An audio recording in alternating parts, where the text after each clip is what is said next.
So welcome to my YouTube channel. अगर आप लोगों को मेरी स्टोरी चैनल की स्टोरीज अच्छी लगे तो लाइक शेयर सब्सक्राइब जरूर से जरूर करना, बेल आइकन बटन भी प्रेस कर देना।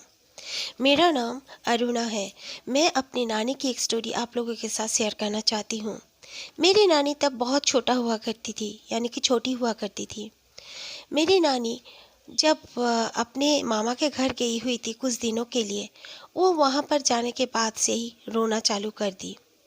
वो एक बार भी चुप नहीं होती थी। वो करीब करीब 3 साल की थी और दूसरी तरफ दिखाकर बोलती थी कि ये मुझे ले जाएगी।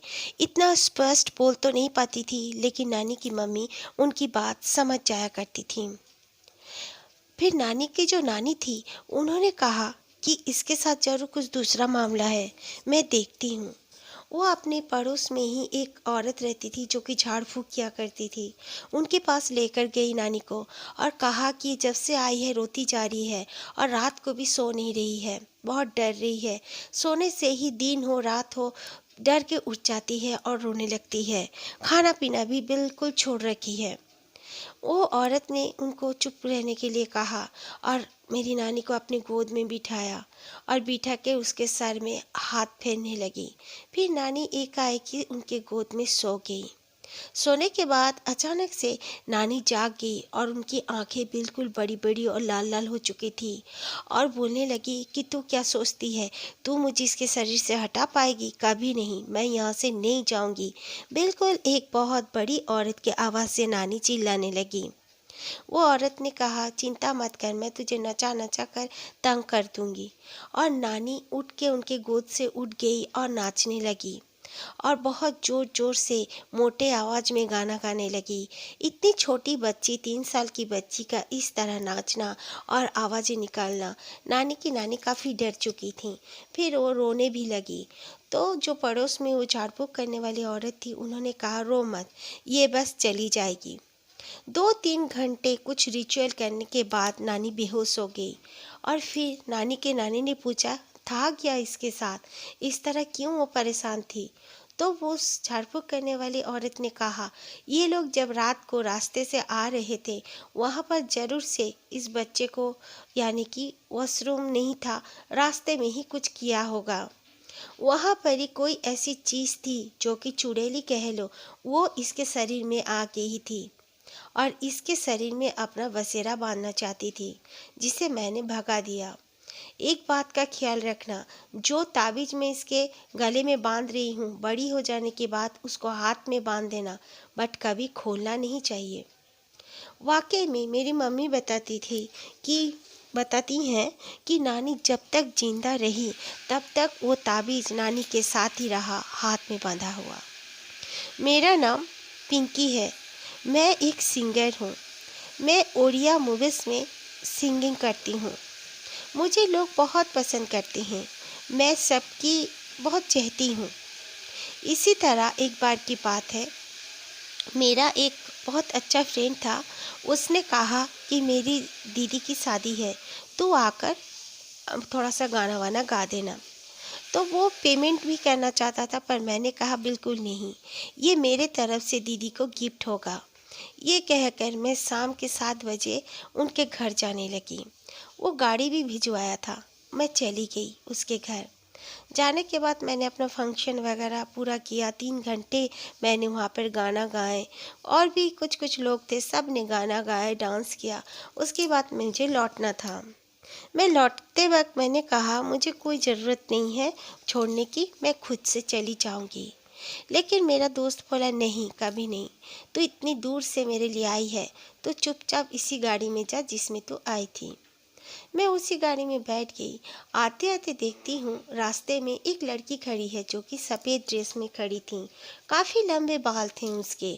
हेडलाइट में मैं देख पा रही थी उसकी बाल जैसे ज़मीन को छू रहे हैं। और वो लड़की ड्रेसअप में बहुत शॉर्ट ड्रेस पहनी हुई थी, बिल्कुल मॉडर्न स्टाइल की एक लड़की थी। वो हाथ दिखाकर हमारे गाड़ी को रोकने लगी, लेकिन ड्राइवर जो था उसने कहा, नहीं, ये प्राइवेट कार है, हम रोक नहीं सकते। मैंने भी उसे रोकने के लिए कहा भी नहीं। काफ़ी रात हो चुकी थी और सुनसान सड़क था। हम दोनों उसको क्रॉस करके जब आगे की तरफ निकल आए तो देखते हैं कि वो जो लड़की हमें रोकना चाहती थी वो फुल स्पीड में हमारे साथ साथ दौड़ने लगी।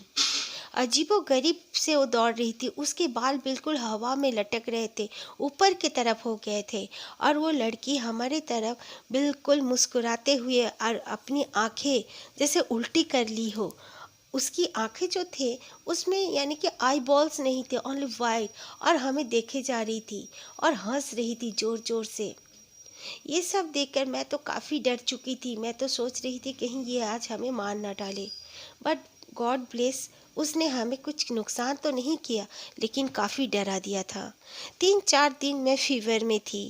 ड्राइवर को भी मैंने जब मेरे दोस्त से पूछा ड्राइवर के बारे में तो वो बोला कि उसके साथ तो कई बार ऐसे हो चुका है, वो डरता वरता नहीं है, वो बिंदास बंदा है। मेरा नाम सुकन्या है। मैं शादी से पहले की एक स्टोरी आप लोगों के साथ शेयर करना चाहती हूँ। मैं तब कॉलेज में गई थी फर्स्ट ईयर में जब मैं गई थी मेरे कोई फ्रेंड नहीं थे, ना कोई मेरे स्कूल के फ्रेंड मेरे साथ उस कॉलेज में गए थे। मेरे पापा के कुछ फाइनेंशियल प्रॉब्लम की वजह से मैं गवर्नमेंट स्कूल यानी कि गवर्नमेंट कॉलेज में ही एडमिशन ले चुकी थी। मेरी मम्मी काफ़ी दुखी थी कि मुझे हायर क्लास का कुछ पढ़ाई अच्छा से नहीं करा पा रही है, लेकिन मैं मम्मी को समझाई थी कि कोई बात नहीं मम्मी, जब होगा मैं कर लूँगी। इसी तरह मैं वो कॉलेज जाने लगी। इवनिंग कॉलेज था। जब हम लोग जाते थे तो कई क्लासें पूरे खाली रहते थे। बस मैं और कुछ फ्रेंड्स ही थे जो इवनिंग क्लास हम लोग ज्वाइन किए थे और मैं सुबह कोचिंग जाया करती थी। इसी तरह एक दिन की बात है, काफ़ी बदली हुई थी यानी कि बादल आसमान में फैले हुए थे, ठंड का मौसम था। मैं शाम के समय में जिस तरह रोज़ साइकिल से कॉलेज जाया करती थी वैसे चली गई। मैंने देखा कि 2-3 ही स्टूडेंट आए होंगे। हम लोग अंदर जाके जो कमरा खुला हुआ था हम लोग जाके बैठ गए। टीचर का नामो निशान नहीं था तब तक। हम लोग, एक लड़की थी मेरी फ्रेंड जिसका नाम था रोज़ी, वो क्रिश्चियन लड़की थी। वो और मैं, हम दोनों धीरे धीरे अंतरिक्षछड़ी खेलने लगे। अचानक से बादल गरजने लगे और बारिश होने लगी।